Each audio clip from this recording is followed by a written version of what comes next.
In this video, we're going to be scouring the Brothers Brick archives for the best steampunk Lego builds of all time, starting with this museum right here. As you can see, we've got that classic steampunk color scheme with the gold, dark blue sand and a bit of white, and of course the Victorian era minifigures that populate steampunk MOCs. The revealed Technic pieces used for those mechanics that you find everywhere work really well. And you can see the use of this steampunk minifigure a lot from the recent collectible minifigure series, which also works great. We can see a drawer here, presumably for changing the batteries on the electronics, but one thing I think would have worked better is just tiling off this floor or adding some texture to break up those studs. Either way, it's a great build, and here's how it looks from the outside, with those windows working really well. That would have taken an insane amount of white pieces and those transparent windows, but the effect achieved is definitely worth it. The curves of the roof also would have been fairly difficult to achieve, but it looks like they might have used Technic pieces to achieve this. Hopefully no illegal building techniques though. We've got a short video showcasing the build, and like I said, this is probably what the compartment was for, changing the battery on the electric components such as this spinning rocket in the middle. We can see the Technic parts on the side also go round and round in a sort of lift, which I think works very well, and I wonder why that's not something they do in real life, because I think it's quite a good idea. You can see they've got two gears from the middle, making sure these platforms are always upright.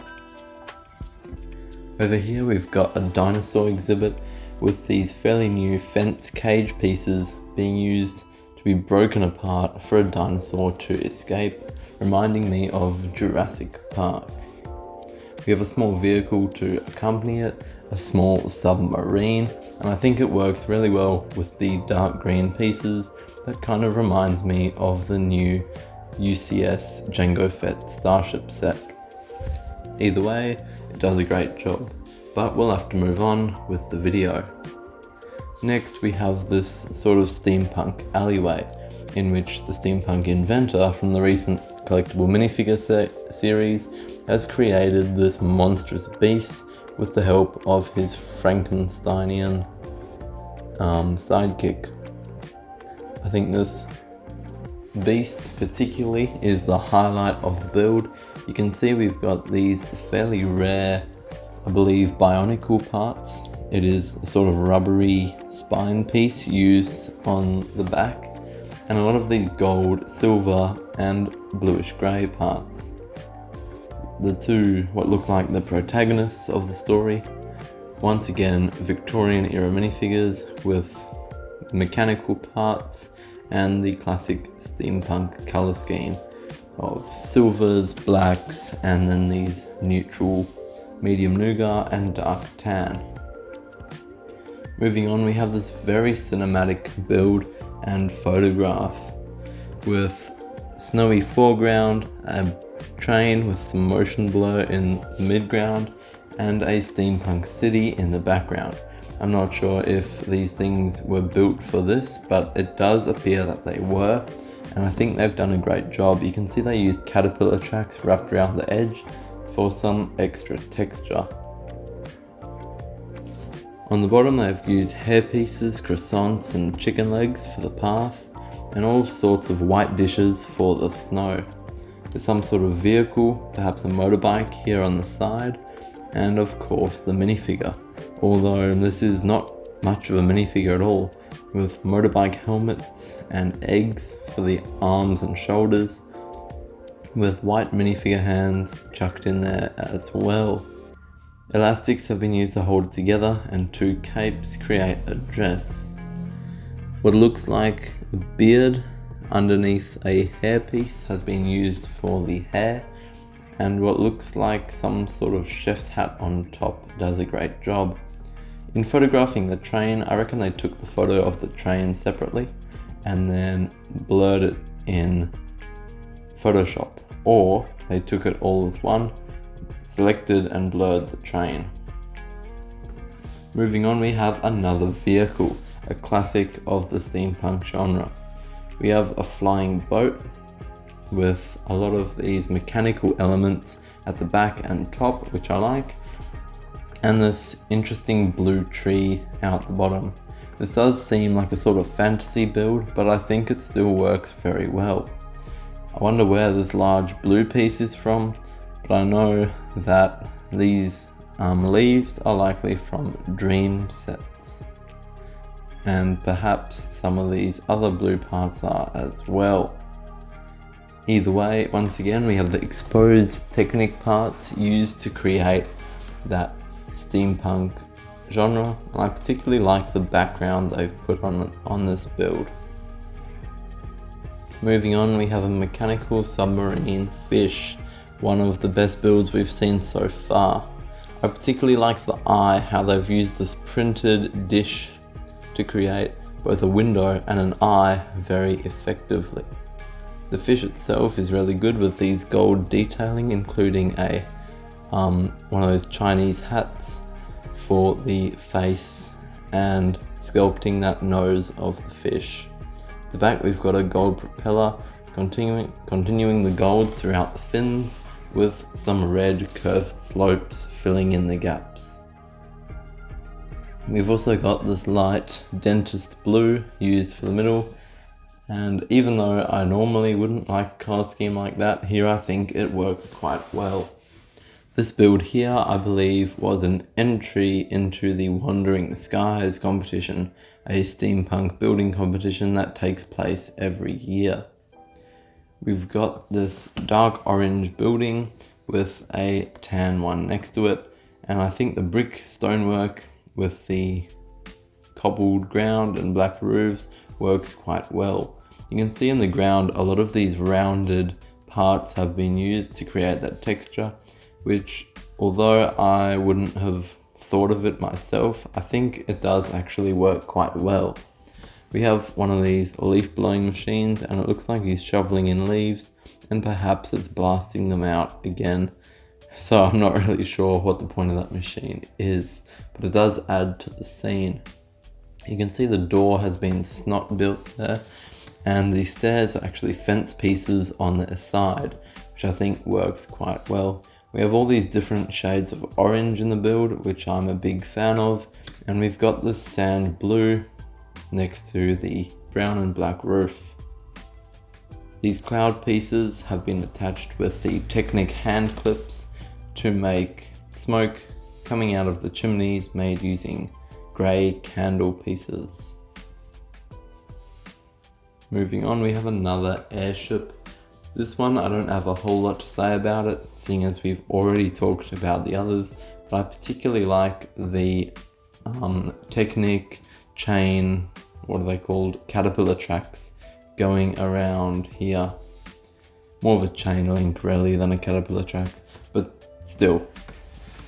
The point is, these are normally used as mechanisms and construction, and using them as a rope or some sort of decoration on an airship works really well. We've got a cannon at the front and a few hoses down the sides, a bit of photo editing to add the blur to the propellers. Very nice. Moving on, we have another great build. This one is a teal sort of cottage, I'd say, in the middle of a winter landscape. We've got a lot of these curved slopes and on a freeform base going around, with transparent bricks used sideways to create an icy frozen lake. The jetty comes out through the middle, and in the center we have this excellent house. A few things I wanted to point out include this window, where they've used the Technic cogs to create an arch over the window. We've got a golden wagon wheel in there filling that circular space, and some bionicle parts for the mechanical elements of the house.